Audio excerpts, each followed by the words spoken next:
నేను మీకు 1500 ఇవ్వాలి, నువ్వు నాకు 1000 ఇవ్వాలి కదా. ఏదో తేడాగా ఉందేంటి.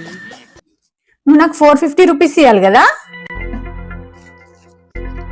చిల్లర లేవే. మా లెక్కలు సార్ అప్పుడే చెప్పిండు, ఏం చదివినా చదవకపోయినా కనీసం లెక్కలను నేర్చుకోండి, జీవితంలో బాగుపడతారు అని. అవి నేర్చుకోలేదప్పుడు ఇప్పుడేమో కష్టాలు పడాల్సి వస్తుంది.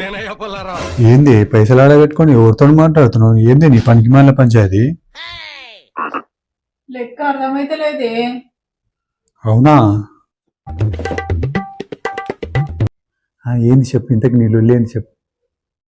లెక్క ఎంత చేసినా అర్థమైతలేదు బుజ్జి, నీకు జర మంచిగా చెప్తాయిను. అసలు ఏమైందంటే మన ఏమన్నా అక్క నాకు పైసలు అవసరం ఉన్నాయి, ఫోన్ పే చేయవా 1000 రూపాయలు అంటే చేసిన.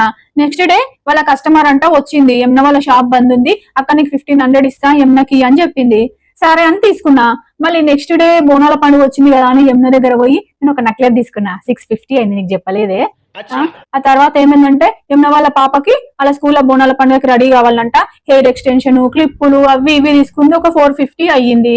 మళ్ళీ రాఖీల పండుగ వస్తుంది కదనే, పండుగ దగ్గరకు వచ్చిన తర్వాత రాఖీలు తెచ్చుకుంటే రేట్లు ఎక్కువ ఉంటాయని నేను యమున రోడ్డు మీదకి పోయి రాఖీలు తీసుకున్నాం. మొత్తం 600 అయింది. వాడు చిల్లర లేవంటే నేను 500 ఇచ్చిన, యమున 100 ఇచ్చింది. ఆ తర్వాత రాఖీలకు వాళ్ళ అమ్మోళ్ళ ఇంటికి పోతున్నాని హెయిర్ కట్ చేయించుకుంది, 100 రూపాయలు అయినాయి.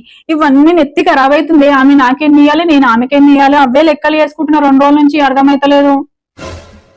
ఇంకోటి రాఖీ పండుగకి చీరలు కొనుక్కొని పోయినాము, అక్కడ యమునకి 400 తక్కువ పడ్డాయి అంటే నేను ఇంకో 400 ఇచ్చిన యమునకి. ఏంది గీ లెక్కదే నాని, ఒక్క నిమిషం ఆగు.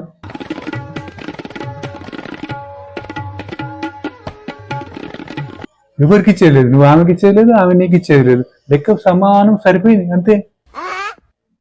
ఓ నీకు కూడా లెక్కలు రావా? నువ్వు కూడా నేర్చుకోలేవా? చిన్నప్పుడు సేమ్ అలానే ఉన్నావుగా.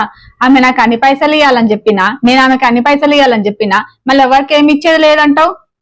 ఏ పోవే, నేనే చూసుకుంటా. నీకే అర్థం కాలేదే, వాళ్ళకి అర్థమైంది. మీరైనా చెప్పండి, నేను చెప్పింది కరెక్టేనా?